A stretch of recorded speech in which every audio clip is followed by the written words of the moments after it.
मैं शिवराम मौजूद हूँ जनपद संत कबीर नगर के धनघटा तहसील में और आपको बता दें कि हमारे साथ तमाम सारे अधिवक्ता हैं और तहसील के लोग हैं कि जो आज यहाँ पर धरना प्रदर्शन कर रहे हैं। हम जानने की कोशिश करते हैं कि क्या मामला है और क्यों धरना प्रदर्शन ये लोग कर रहे हैं। और आपका एक वाक्य बहुत तेजी से वायरल हो रहा है कि आप कह रहे हैं कि यदि यहाँ पर उपनिबंधन कार्यालय नहीं बना तो हम आत्मदाह करेंगे। क्या मामला है सर? देखिए, पूरा मामला ये है कि उपनिबंधन विभाग जो है बहुत ही बेईमानी पूर्वक और एक साजिश के तहत अधिवक्ताओं से दूरी बनाने के लिए एक अनैतिक, अवैधानिक, बगैर डीएम के माध्यम से शासन से अनुमति लिए एक दान की जमीन जो तहसील मुख्यालय से बहुत दूर है, गड्ढे में है, वो लिंक रोड पतली सी उस पे है, वहाँ ले लिया ताकि वहाँ पे जो है कार्यालय बनवा करके लूटपाट आराम से किया जाए, अधिवक्ता वहाँ न पहुँच पावे। जब इसकी हम लोगों को जानकारी हुई तो हम लोगों ने इसका विरोध किया। विरोध के बाद स्थानीय यहाँ के विधायक थे श्री राम चौहान जी, यहाँ तहसील परिसर में उपनिबंधन कार्यालय का उद्घाटन किए और उस समय का जो सब रजिस्ट्रार था वो कहा कि सर हमको कार्यालय, चूंकि किराए के मकान में तब चल रहा था, शिफ्ट करने के लिए आईजी रजिस्ट्रेशन से अनुमति लेनी पड़ती है।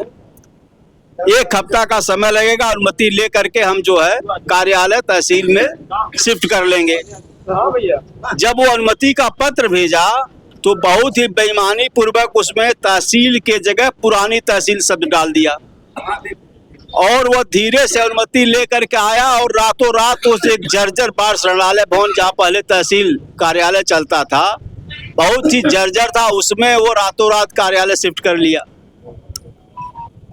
तब हम लोगों ने उसका भी विरोध किया, लेकिन उपनिबंधन विभाग जो है यहाँ से लेकर के जिले से लेकर के लखनऊ तक के सब रजिस्ट्रार, एआईजी, डीआईजी, इसका जो आईजी रजिस्ट्रेशन सब जो है तय कर लिए हैं कि हमको तहसील में नहीं जाना है। जबकि आप देखते होंगे यहाँ अगल बगल के जिले में, बस्ती में, गोरखपुर में, कुशीनगर में, देवरिया में, हर जगह तहसील में ही उपनिबंधन कार्यालय है। सिर्फ संत कबीर नगर का जो उपनिबंधन विभाग है ये तहसील में नहीं है। जबकि जब शुरुआत में उपनिबंधन विभाग बना था तो तहसील में ही एक ही तहसील खैलाबाद थी, जो कोतवाली इस समय जो पुरानी तहसील है उसी में वो उपनिबंधन विभाग तहसील में ही था। बाद में जब नई तहसील बनी तो ये सब उसी पुराने जगह खैलाबाद में रह गए, नई तहसील में नहीं गए। अब वही देखा देखी जो है ये धनघटा में और मेहदावल में भी तहसील में नहीं आना चाहते हैं। तो मेहदावल में भी तहसील से दूर एक दान ले लिए, वहाँ कोई राजा महाराजा थे, उनके पास अकूत संपत्ति थी, लूटपाट की, दे दिए होंगे। यहाँ पे एक जो है मतलब भूमाफिया था, उससे ले लिए। हम लोग इसका विरोध किए। जब कहीं कोई सुनवाई नहीं हुई तो चूंकि भारतीय जनता पार्टी ने एक काम बहुत अच्छा किया था, पिछड़ा वर्ग आयोग को संवैधानिक दर्जा प्रदान कर दिया था। तो पिछड़ा वर्ग आयोग में हम जाकर के मुकदमा दाखिल किए और पिछड़ा वर्ग आयोग ने कमिश्नर, डीएम और आईजी रजिस्ट्रेशन को तलब किया। दोनों पक्षों को सुन करके मेरिट पर पिछड़ा वर्ग आयोग ने आदेश पारित किया कि जो तुम बाढ़ शरणालय में कार्यालय ले गए हो ये गलत है, तुम 1 सप्ताह के अंदर अपना कार्यालय तहसील में शिफ्ट करो। जब हमको फैसला मिल गया तो हम उस फैसले की कॉपी डीएम को दिए। डीएम तुरंत उस पर आदेश कर दिए, सहायक महानिबंधन जो था यहाँ संत कबीर नगर का, कि तुम 1 सप्ताह में कार्यालय तहसील में शिफ्ट कर लो। तो वो उस समय का जो एआईजी था, शुक्ला था, एक इतना बेईमान था, वो डीएम साहब को एक काउंटर चिट्ठी लिख दिया कि जो है हम पिछड़ा वर्ग आयोग के आदेश को मानने के लिए बाध्य नहीं हैं। तो डीएम ने बहुत लताड़ा उसको, फिर उन्होंने दोबारा चिट्ठी जारी किया, कहा तुम्हारा ये कहना गलत है, स्वीकार नहीं है, हर हाल में कार्यालय तहसील परिसर में जाएगा, तुम वहाँ इसको ले जाओ। फिर चिट्ठी जारी किए। जब वो दोबारा चिट्ठी जारी कर दिए तब वो आईजी शुक्ला जो है प्रतिष्ठा चूंकि बना लिया है, तहसील में जाना नहीं था, तो वो चला गया हाई कोर्ट। उसके एक रिश्तेदार वहाँ हाई कोर्ट में जज थे लखनऊ में, वो उनको बताया कि वहाँ वकील ज़बरदस्ती ले जाना चाहते हैं, हम लोग जाना नहीं चाहते हैं। तो वो जज जो था उसका एक परिचित वकील था, उसको बुलाया, कहा भैया लाओ बेटी जल्दी जल्दी याचिका बनाओ, हम स्टे करें नहीं तो जो है इनका बेइज्जती हो रहा है। उस AIG की इज्जत बचाने के लिए वो जज जो है बस क्या कहा जाए उसको, वो बगैर हमको नोटिस सम्मन दिए बगैर सुने स्टे कर दिया। फिर स्टे की कॉपी ला करके वो DM को दे दिया और DM साहब के भाई अब हाई कोर्ट का स्टे है। तो हमने कहा सर लखनऊ तो जुरिडिक्शन नहीं हमारे ज़िले का। तो फिर वहाँ हम गए हाई कोर्ट पता किए, तो वहाँ का वकीलों ने बताया कि चूँकि पिछड़ा वर्ग आयोग का आदेश लखनऊ में था इसलिए लखनऊ का जुरिडिक्शन यहाँ से ले लिए। हमने उसका तुरंत काउंटर लगाया और काउंटर में पूरी बात हमने वहाँ दाखिल किया कि ये इस नाते नहीं तहसील में आना चाहता है विभाग, चूँकि ये गलत दान ले लिया है, इसकी मंशा उस दान के ज़मीन में निर्माण कराने के लिए। दुर्भाग्य से कोरोना आ गया, सब बंद हो गया, तब से आज तक उसमें कोई सुनवाई नहीं हुई, वो फाइल बंडल हो गई, लेकिन वो स्थगन आदेश जो था वो अभी तक प्रभावी है। अगर देखा जाए अगर यहाँ इस परिसर में आता है तो आम जनता को और अधिवक्ताओं को क्या कुछ फायदा मिलेगा और क्या कुछ नुकसान होगा? देखिए सरकार की मंशा आप लोग देखे होंगे, हर जिले में पहले आज के 20 साल 30 साल पहले आप जाएंगे तो समाज कल्याण कहीं और रहता था, खेल कूद कहीं और रहता था, कृषि विभाग कहीं और रहता था, दुनिया भर का लोगों को समस्या होती थी। अरबों करोड़ रुपया खर्च करके सरकार ने एक विकास भवन बनवाया और सारे कार्यालयों को संगठित एक भवन में कर दिया। और ये तो तहसील का जो उत्पत्ति होता है वो रजिस्ट्री ऑफिस से होता है। आप देखते होंगे जो ही आपको कोई ज़मीन लिखाना है तो आप पहले खतौनी का मुआयना करेंगे कि हम पेता सही है कि नहीं, ज़मीन सही है कि नहीं सही, पहले तहसील में आएंगे। बैनामा हो जाए दाखिल खारिज कराने तहसील में आएंगे। आपको कोई लोन लेना है, आपको जो है ऋण मुक्त भार मुक्त बनवाना है तो आप रजिस्ट्री ऑफिस जाएंगे, तहसील से बनवाएंगे। तो ये तहसील का आवश्यक अंग है। उप निबंधन विभाग जो है ये तहसील से दूर हो ही नहीं सकता है। लेकिन इस जिले का दुर्भाग्य कहिए, यहाँ के लोगों का जो है वो शून्य विचार कहिए या उनकी लापरवाही कहिए, जागरूकता की कमी कहिए कि यहाँ पे जो है अवैध तरीके से जो खैलाबाद तहसील का जो कार्यालय पुरानी तहसील में रह गया उसको ये सब तहसील में ले नहीं गए, इसी इनका मन बढ़ता गया। अब वही जो परंपराएं लागू करना चाहते हैं। तो मैं कहता हूँ जब सहजनवा में, खजनी में, हरैया में, बस्ती सदर में हर जगह तहसील में है कार्यालय, तो संत कबीर नगर में कौन है तहसील में रहेगा? क्या संत कबीर नगर क्या इस प्रदेश के बाहर है? तो क्या पूरे जनपद के लिए लड़ाई होगी कि सिर्फ अभी? अब तक तो हम दनघटा ही लड़ रहे थे, अब मैं पूरे जनपद के लिए लड़ूंगा। उप निबंधन तहसील का अंग है, वो तहसील के बाहर उसकी कोई पहचान नहीं है। सारा ऐसा सिस्टम है दस्तावेज लेखकों का, वकीलों का, फरियादियों का, खरीदने बेचने वालों का, सबको तहसील में आना है मुआयना करने, फिर वहाँ जाना है भार मुक्त बनवाने, फिर तहसील। तो दूरी जब बढ़ जाएगी तो कितनी समस्या होगी आने जाने में। और ये जहाँ कमीनापन करके ले जाया जा रहा है वो बताइए, ज़मीन यहाँ से दूर है, कोई वहाँ सुरक्षा का माहौल नहीं है, तो यह तहसील में आने में उनकी क्यों नानी मर रही है? ये बात कोई, मैं लोग कहते हैं कि आप घूस का आरोप लगाते हैं, मैं कहता हूँ घूस का आरोप मैं हवा में नहीं लगा रहा हूँ। जो कमीना हरामी अधिकारी तहसील की जगह पुरानी तहसील लिखा, उसके खिलाफ अगर कार्रवाई नहीं की जा रही है तो घूस नहीं है तो क्या है? क्या बगैर घूस के कोई उसको बचा रहा है? यहाँ से लेकर हमको हाई कोर्ट तक जाना पड़ रहा है, धरना प्रदर्शन कर रहा है और 18 से हम लड़ रहे हैं। आप बताइए अगर घूस नहीं होता तो ये उप निबंधन विभाग 18 से इस विवादित मामले को साफ सुथरा अविवादित दर्शा करके शासन में रिपोर्ट भेज दिया कि हाँ उप निबंधन कार्यालय बनवाना है, उप निबंधन कार्यालय की जमीन है, नक्शा है। अभी देखिए नक्शा आया हुआ है, 41 मीटर गुणे 21 मीटर जो है उसका मैप है, और जो दान में जमीन ली गई है वो 28 फुट है, मात्र 9 मीटर चौड़ी है। तो आप बताइए, और 37 गुणे 70 में उसका निर्माण होना है।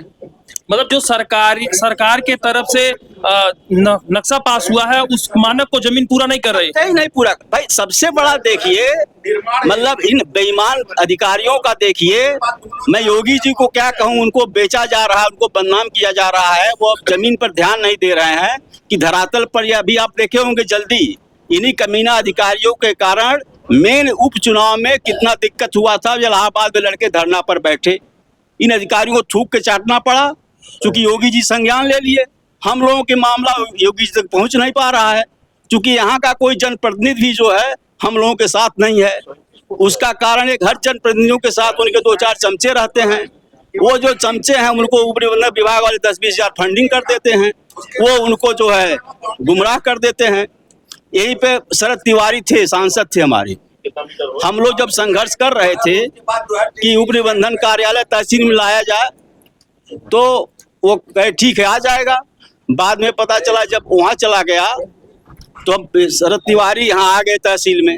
हमने पूछा कि भाई आप वकीलों के कोई दुश्मन है क्या, क्यों आखिर यहाँ नहीं आने दे रहे हैं? तो यही पब्लिकली सैकड़ों आदमी के बीच में शरद जी कहे कि भाई ये बद्री यादव हमारे नेता हैं पुराने, अब हमको क्या पता है कि मुझसे झूठ बोल रहे हैं।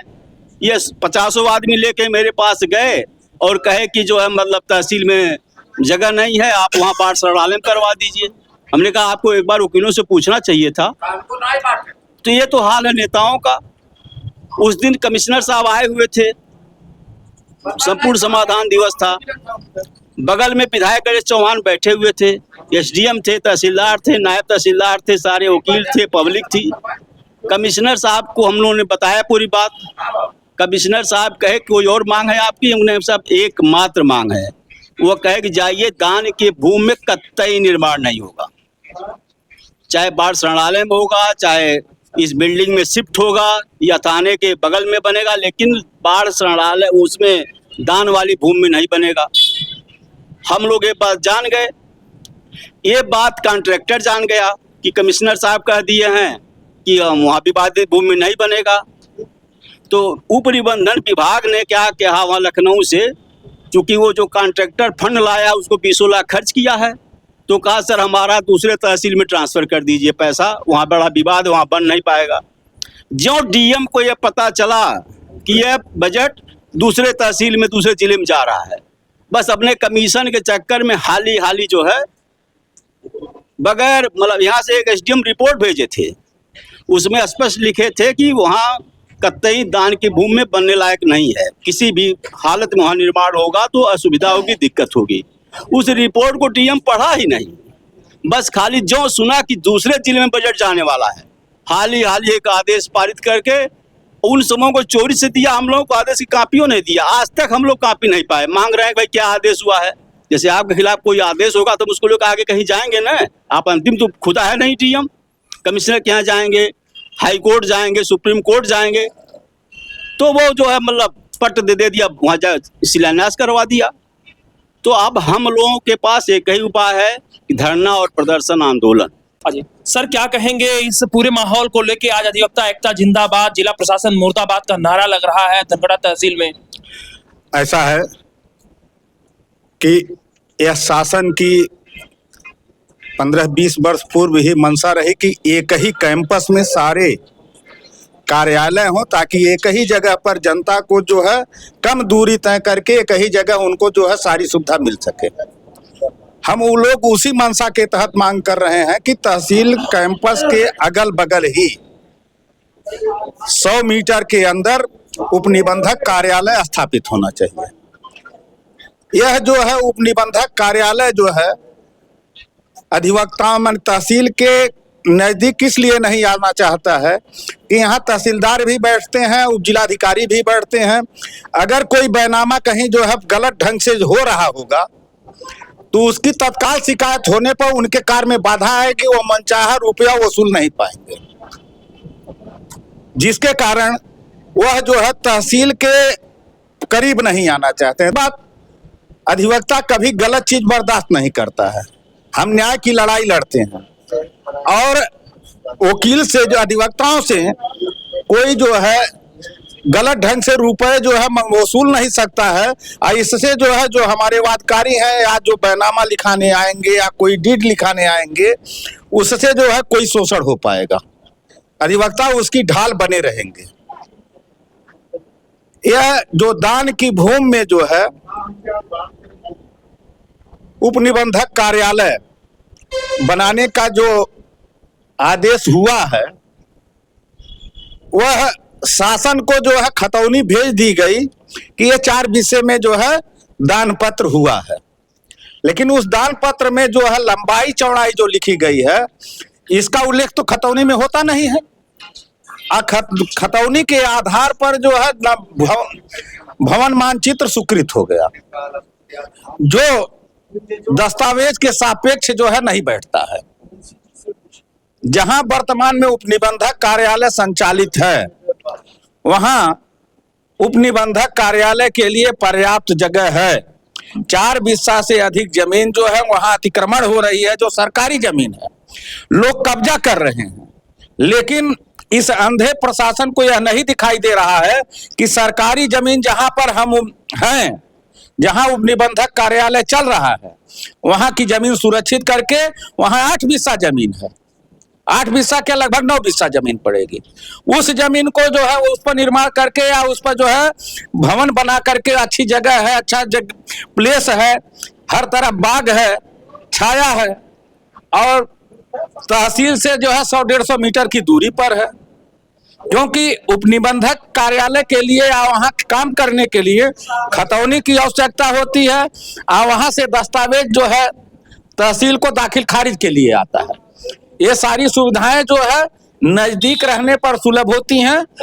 इसके अतिरिक्त सुरक्षा का वातावरण भी वर्तमान में संचालित जगह है या तहसील के कैंपस के अगल बगल संचालित स्थान पर थाना है, तहसील है, कोई भी व्यक्ति बैनामा लिखाने आता है तो उसको पैसा लेकर के आना पड़ता है, नगदी। क्योंकि उपनिबंधक कार्यालय में जो फीस जमा होती है वो डिजिटल नहीं जमा होती है। अगर किसी निर्जन स्थान पर उसे ले जाकर के कर दिया जाएगा, कोई पैसा लेकर के भाग जाए, क्या होगा? या किसी व्यक्ति को जबरदस्ती कोई ले जाकर के बैनामा करा ले, उस स्थिति में क्या होगा?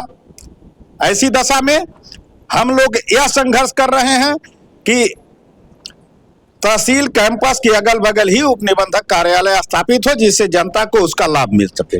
अब देख सकते हैं कि विधि के जानकार, विधि विशेषज्ञ अधिवक्ता हमारे साथ हैं कि जो बता रहे हैं कि जो दान की जमीन है, उस जमीन में जो सरकार द्वारा जो नक्शा पास हुआ है उसकी लंबाई चौड़ाई नहीं बैठ रही है। लेकिन जो जिम्मेदार अधिकारी हैं उस बात को संज्ञान नहीं ले रहे हैं और एक जिद बनाए हुए हैं। इनका कहना है कि जिद बना के वहां पर उपनिबंधन कार्यालय को शिफ्ट किया जा रहा है, शिलान्यास किया गया है। तो देखने वाली बात यह होगी कि अब उच्च अधिकारी इस मामले पर कब संज्ञान लेते हैं और क्या कुछ होता है, और अधिवक्तागण का कब तक धरना प्रदर्शन जारी रहेगा। बने रहे हमारे साथ, फिर मिलते हैं कहीं नई जगह पे नई वीडियो के साथ। तब तक के लिए नमस्कार, जय हिंद।